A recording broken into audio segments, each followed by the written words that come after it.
Good morning, Brew Daily Show. I'm Kyle Hagee. And I'm Ann Berry. Today, Meta is heading to an antitrust trial, what that means for their ownership of Instagram and WhatsApp. And Disney's latest earnings have investors excited. Have they finally gotten their streaming legs under them? It's Friday, November 15th. Let's ride.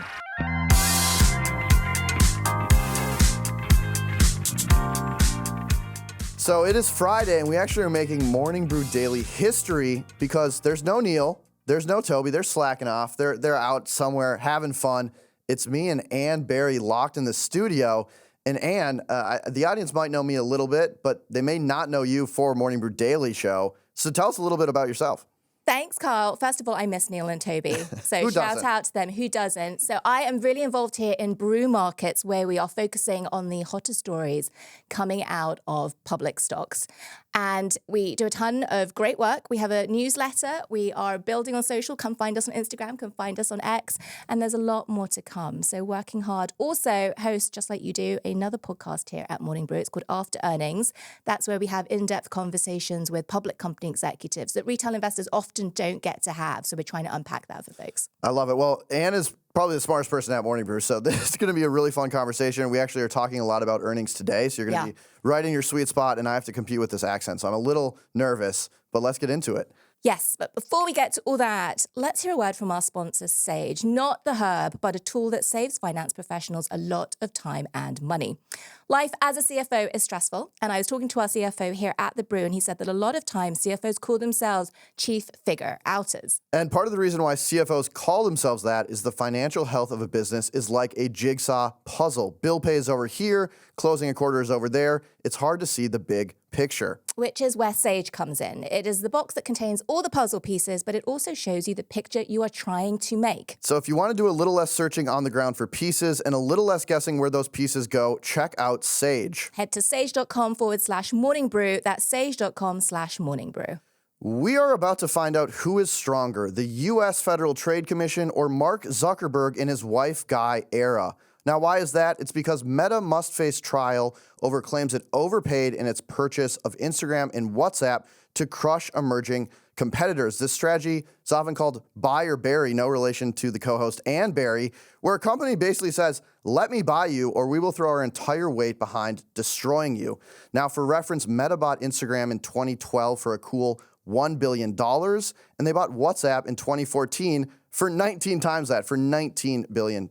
Now, the history of the case, the FTC and 48 states' attorneys generals sued Meta in 2020 during the first Trump administration, and the lawsuit was then refined under the Biden admin, which kind of highlights this seemingly bipartisan effort to curtail Meta's influence and more broadly, big tech's perceived monopolistic power. Meta had urged the judge to dismiss this entire case, saying it depended on an overly narrow view of social media markets. It didn't take into account competition from ByteDance's TikTok, Google's YouTube, X, and Microsoft's LinkedIn. Trump's return to the White House in January, it might bring some changes to this antitrust approach that the U.S. has had, although it's hard to predict how exactly his admin will act in practice. And do you think we have a serious threat to Meta here? I don't think we do, actually, and for a couple of reasons. First of all, can we just touch on something you said right at the top there? Yes. Carl? You said the fact that Meta is now defending its purchase, saying it overpaid. If you could buy Instagram for $1 billion now, it would be a great deal. Amazing deal. Incredible deal. Deal of the century. Yes. So I thought that was just interesting to show how times have changed, Yes. right? So back to your question, which is this going to happen? Look, we are looking at, with the changed administration, a change more likely than not in leadership of the Federal Trade Commission. You've had Lena Khan there. Technically, her term expired in September. Mm-hmm. And so the question is she going to be reappointed? Probably not. So who is it going to be that's going to get appointed by the Senate? We don't know. And until we know, I don't think we know what's going to happen with this case, just one person's view. Yeah, and it's been interesting. I think Facebook or Meta at one time had maybe bipartisan zeal to attack it, maybe for different reasons.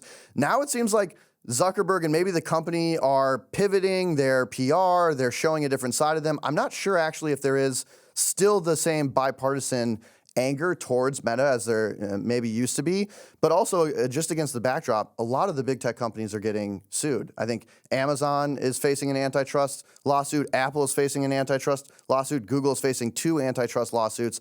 So until we see what changes are going to happen in the administration, it might still be hunting season for big tech. It's also interesting to see how, with time elapsing, the definitions of the markets that these big tech companies are defending changes. Yes. So you just said it, right? When this deal was done in the 2012 era, and Meta was going after buying social assets, that was before TikTok exploded, right? It was before X exploded. It was before YouTube exploded. So the argument today about who are we competing against, do we dominate the social market? Different argument today than then.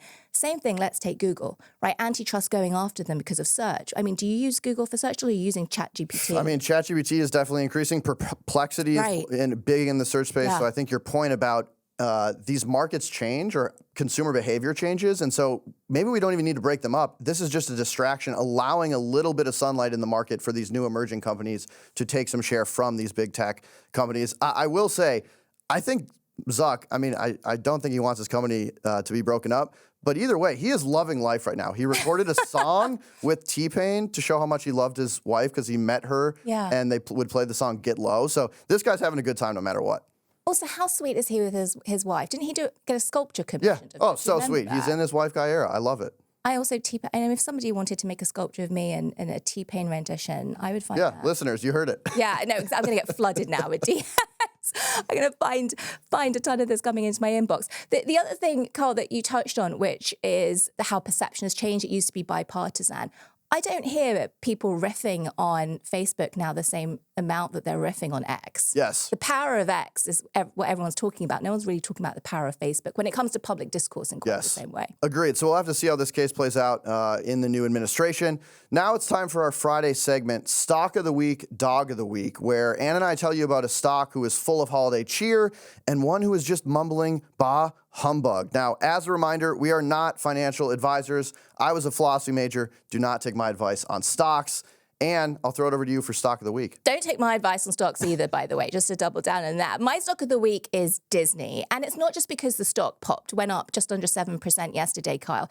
It's because the story behind Disney, the magician when it comes to storytelling, is absolutely fascinating. After years of investing heavily in their streaming business, seems as though it could finally be paying off. Disney reported on Thursday a profit of $321 million for the third quarter, actually it's fourth quarter, so that's for September, bouncing back from a loss of roughly the same amount a year ago. Big boost to their financial performance, because there have been so many question marks about where's this company going in the age where linear TV is really struggling. So let's talk about what happened in their streaming business. A whopping 4.4 million new subscribers joined Disney Plus, crushing expectations of 900,000. And there was a little bit of Netflix mimicry here, took a page out of the Netflix playbook, hiked up prices, and it pushed some subscribers to their ad tier plan. And there was this really funny moment, Carl, I don't know if you saw this. There seemed to have been a hot mic moment where CEO Bob Iger almost accidentally disclosed about 47% of US subscribers are in that ad tier. Now, don't forget, that ad tier only launched less than a year ago. So it's working, and it's not only working, it's working at real pace, which I thought was pretty interesting. Let's talk a little bit, too, about what's been going on in the box office. Shining performances from the studio division, including Inside Out 2, brought out one point. Did you watch it? I saw it. Oh, did you? I did. Did you love it? I thought it was good. I also didn't even see Inside Out 1, so it got me on 2. It got you. Well, it got you and $1.7 billion worth of other getting people too. Highest grossing animated movie of all time. And Marvel's Deadpool and Wolverine raked in $1.3 billion, setting a new record. I love this for an R-rated movie. So, Carl, in all of this, though, decent performance. There has been huge drama in the C-suite at Disney. So have you been following all of the stories about the succession planning issues? I have. I mean, I think this is a really interesting part of the story, which is Bob Iger obviously left Disney and then he came back. It's kind of like LeBron James leaving Cleveland and then coming back for the second stint. And, you know, Bob might be a little bit more washed up. You talked about the hot mic moment now, but I still think he is one of the best executives probably ever in media. And I would not bet against Disney. I think you've shown the streaming numbers are turning around. They have, I think, one of the premier brands in all of business. You like are a bad parent if you don't take your kid to Disney World somehow. So they really own that relationship with a young generation. And I think Bob is putting them in a good spot. But the succession planning, because they've announced that they're trying to find a new CEO in early 2026, that is what I think is going to be kind of the linchpin of this continued success of Disney. Can they find someone to replace Bob Iger? Because the first time they tried, they put in another Bob, and that didn't work. So what do you think of this succession plan? Are they going to find someone to replace Bob Iger? Well, they're definitely taking it really seriously, and the pressure's on to do it this time. So we've got James Gorman, who's the former CEO of Morgan Stanley, who is now taking over as chair of the board and running the succession planning committee. Now, James Gorman himself had been CEO of Morgan Stanley for 12 years, did a really good job of handing over the seat. So let's compare that to Bob Iger. He was CEO for about 15 years the first time, left in 2020, came back 2 years later when the board ousted his successor, possibly with his own workings in the background. No comment from done. Bob. And he's meant to be gone by now, but he's still sitting there. And Mary Barra, who's the CEO of General Motors, is on the same succession planning committee. So is the CEO of Lululemon, right? So you've got people who are really serious people, really focused on this. What I thought was really interesting, Kyle, as a separate but nuanced point around this, Disney very, very unusually put out 3-year projections in their earnings call yesterday. And they said, look, we're good till 2027. We've got challenges. It's tough in TV. It's been a little tough in the theme parks. But we're good till the end of 2027. And I think that was almost their way of saying, even when Bob Iger's gone by the end of 2026, we're telling you there's life after him. We're going to be okay. Yeah, I think that's a really great call out. And I think that is right. That is the question. Like, Disney has been very successful. Bob Iger left. Things started to get rocky. He came back, turning it around. Can Disney exist in a post-Bob Iger world? We got James Gorman and company on it, and we'll see how it goes. Let's move on to the dog of the week. My dog of the week is electric vehicles. Now, this holiday season, I'm hoping Santa can fit an EV down your chimney, because come 2025, these vehicles might be getting a little more expensive. Now, the Trump transition team is discussing ending the $7,500 EV subsidy as part of a broader tax reform effort. This EV tax credit was actually established as part of the Inflation Reduction Act. Now, the current EV tax credit, if left alone, is set to remain in place for 10 years. And there's actually a big change in 2024 that allowed consumers to use a point-of-sale discount. Essentially, instead of claiming this as a credit on their tax return, they would get the discount immediately at point of sale. So it pushed a lot of people to feel a lot more comfortable buying EVs. It also allowed electric vehicle companies, or companies trying to establish themselves in the EV space, to remain profitable on these vehicles, because they were getting essentially $7,500 from the government. This was effective. In 2023, EV sales in the U.S. reached a record high of nearly 1.2 million units, and this was a substantial increase from 5.9% in 2022 and 3.2% in 2021 in terms of total U.S. vehicle market. Now, zooming out a little bit, Tesla is actually about half of all of the U.S. EVs in the third quarter. They sold half.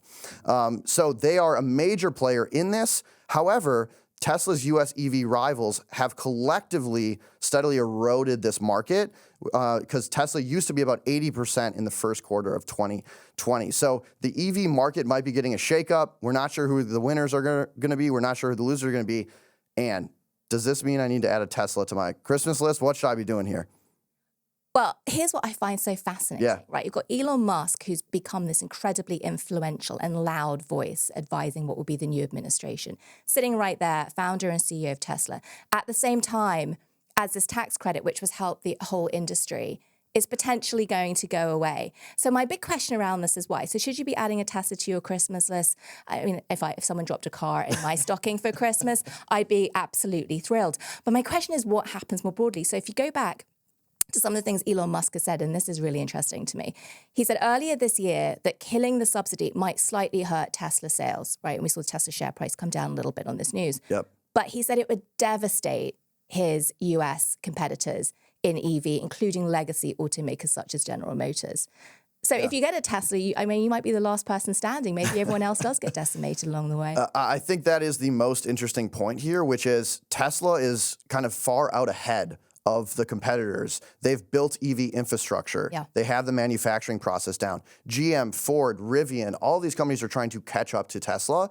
And in some ways, the subsidy is helping them all, but it's helping these challengers to Tesla a little more. So if they kill the subsidy, exactly to your point, it hurts Tesla a little bit. It hurts these other companies a lot more. What I also think is interesting is on a global scale, China is really ascending in the EV market. They have the company BYD, which is blowing up in China. It's trying to enter other markets. So far, we've been effective at keeping it out of the US market. I don't see the Trump administration changing that. And so there's also this push of remaining dominant in the EV and battery space for the U.S. as a concern of like national security. And there was this Alliance for Automotive Innovation actually telling Congress, we need to keep these subsidies in place, not just for consumers, but to allow our companies to develop better EV infrastructure to remain competitive from a national security perspective as well. So I think this is actually a really interesting story. It has hurt most EV companies. Rivian stock was quite down on the news. We'll see if it goes through, but I do think the most sneaky piece is that it might also help Tesla overall. Amazing to see what Tesla's stock price has done in response to this. I mean, it's been on a complete tear since the election. Yeah, I feel like every day I open up and Tesla's up like 20% or down 20%. They've never had a normal day. Coming up, the story behind how The Onion won the bid for InfoWars. In a move that has me more and more convinced we live in a simulation, The Onion has purchased InfoWars, the famous conspiracy network by Alex Jones. Now, The Onion's bid was actually backed by the families of victims of the Sandy Hook school shooting and one first responder. It's also going to have an exclusive advertising deal with gun control group Everytown for Gun Safety. Now, Alex Jones placed InfoWars' parent company into bankruptcy and later filed for personal bankruptcy in 2022, following years of costly litigations with the families of Sandy Hook victims. He had been ordered to pay over $1 billion in damages for repeatedly claiming on InfoWars that the 2012 Sandy Hook school shooting was a government hoax. It involved crisis actors. Hence the maybe irony of the Sandy Hook school shooting families joining in this bid to take down InfoWars. Now, Ben Collins, who owns The Onion, said the new plan for InfoWars going forward was, quote, to shine a light on the economy around this that has completely engulfed our current media, which is people getting you really, really upset and then driving you to a page to buy a panacea. Robbie Parker, whose daughter Emily was killed in the Sandy Hook shooting, said, in part, quote, the world needs to see that having a platform does not mean you are above accountability. The dissolution of Alex Jones' assets and the death of InfoWars is the justice we have long awaited and fought for. And I was a massive Onion fan growing up. Then it kind of faded into irrelevancy. It seems like it's back and back with a vengeance, taking down InfoWars. Is satire back on the menu? I think The Onion's satire it never went away. Yeah. It's coming back into conversation. I find this move a tricky one, I think, for them to navigate. Because if you look at the motivations here, the family partnering with The Onion, you called that out. I can see them wanting to have a way to make sure that this content is pulled down. Yep. The InfoWars content is pulled down. It's in the control of someone who they trust, and it's going to be either managed away or goes away in a method that they can get behind. Where The Onion actually goes from here with it, I think is a real question mark. They've talked about turning it into a satirical website, turning it into a parody. Parody is a really tough pivot. I mean, this is tough stuff for them to go after, I think. Yeah, I'm glad the families were involved in this takeover of InfoWars because it seems like getting their buy-in is very important given the nature of InfoWars and that tragedy. So I'm glad they have involvement. I don't know what The Onion is going to do with this. I think one of the interesting things is they were doing a fire sale of InfoWars. Like, it wasn't just the domain or the assets. This included everything from platform's studio equipment. They had an online dietary supplement store, a Teradyne armored truck, its social media accounts, and even a Winnebago motorhome. So Alex Jones was selling everything to try to get enough money to pay out these fines that he's been ordered to pay to the families. So I also just don't know what they're going to do with the Teradyne armored truck. So we're going to find that out soon. Maybe put the Onion logo and drive it around. I actually went down the rabbit hole a little bit to try and figure out who owns The Onion. And the owner of The Onion is one of the founders of Twilio.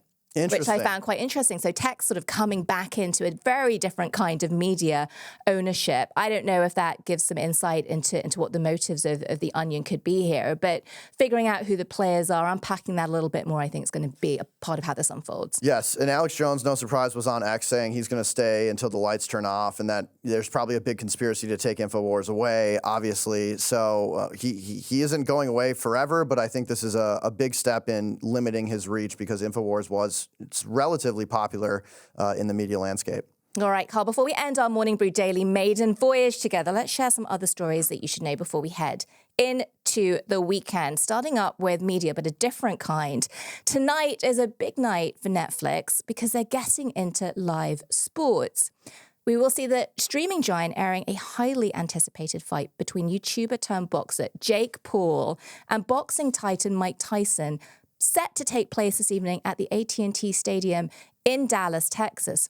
But it's not just about the spectacle of the match itself. It's not just about the bout, because for Netflix, the stakes are even higher. Carl, the company's bold move into live sports content could be a game changer for its growing portfolio of sports programming. There's been so much discussion, hasn't there, about traditional sports networks seeing competition from digital platforms. Netflix betting big on high-profile events like this one. Do you remember they also went after Raw? So they'll be broadcasting WWE starting from next year.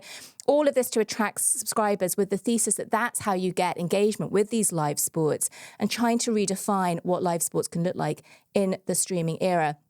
Now, Tyson's got a massive profile. It's not without controversy, by the way.